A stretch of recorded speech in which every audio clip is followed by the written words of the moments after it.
So now we're into my MainStage file that I use for Sundays. So as I said before, most of these patches are based on the default patch, maybe with the synth removed if I know that I'm not going to need it. So another alternative to having a default patch that's duplicated and changed slightly for different songs that I've seen people do is to have one or two kind of just global big patches that you use for everything.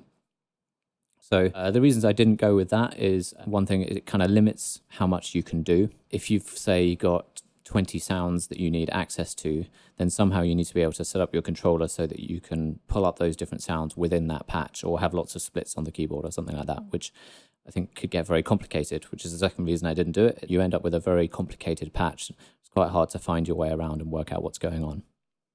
The other issue is to do with CPU.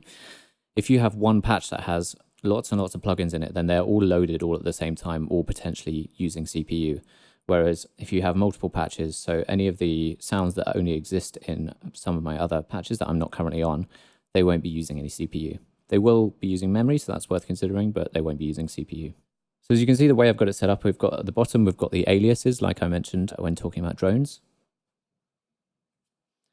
So most of my synths live in there. And then at the bottom, I've got kind of rare songs that I don't think I'm going to need very much, but might come up. And then I have parts of the service, which I've just found useful to have those lying around. So Groove, for example, is just set to an EP. It can just be useful for quickly putting together a set list.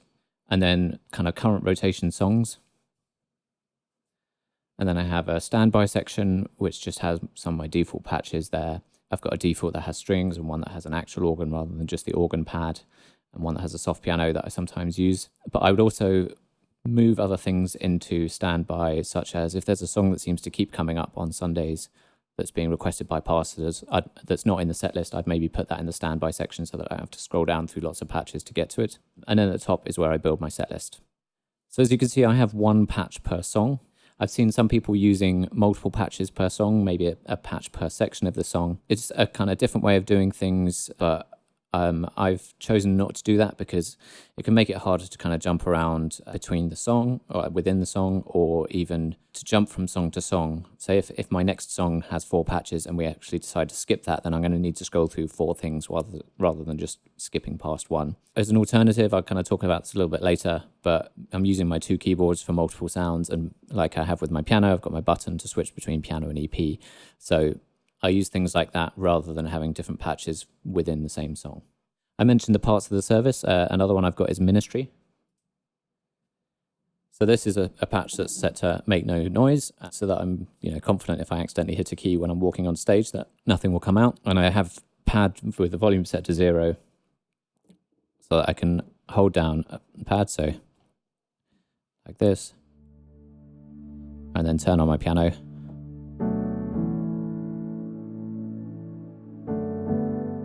So just things like that you might forget in the moment, or you don't want to have to remember, oh, did I set the softness of my piano right to blend with this pad or anything like that. You can have that set up and ready to go. I tend to have all of the patches load into my file. I haven't had any issues with memory. It means it can take a while to load the MainStage file, but as long as it doesn't crash, you should be okay there. It will depend on how powerful your computer is as to whether you can do that. But an alternative option there is if you save the patch, then you can just load it up when you need it. So let's look at when to trigger the next patch. So let's say I'm finishing song 1 here, and I'm in A. I'm going to crash out in A.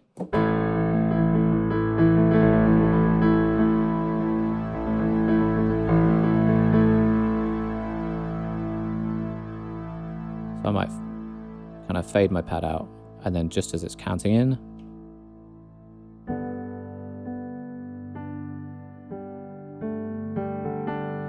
and I can play the next one. So I've got it set up to silence the previous patch after 20 seconds. So it's rare to need to have it overlap for much longer than that. And what I found is the best way to change patch is kind of just before you need it. So let's take an example of where we'd finish nice and big on a song. If I change the patch now, I can't do anything about this huge pad that's there. I can't fade it out because that's on the previous patch, which means that all I can do is take my foot off the pedal which isn't necessarily what I want. So I think changing patch as late as possible seems to be the safest to me, because if something changes or you've got a big sound there and then suddenly you need to hold it for longer or let it come down, you just want to hold that off until as late as possible.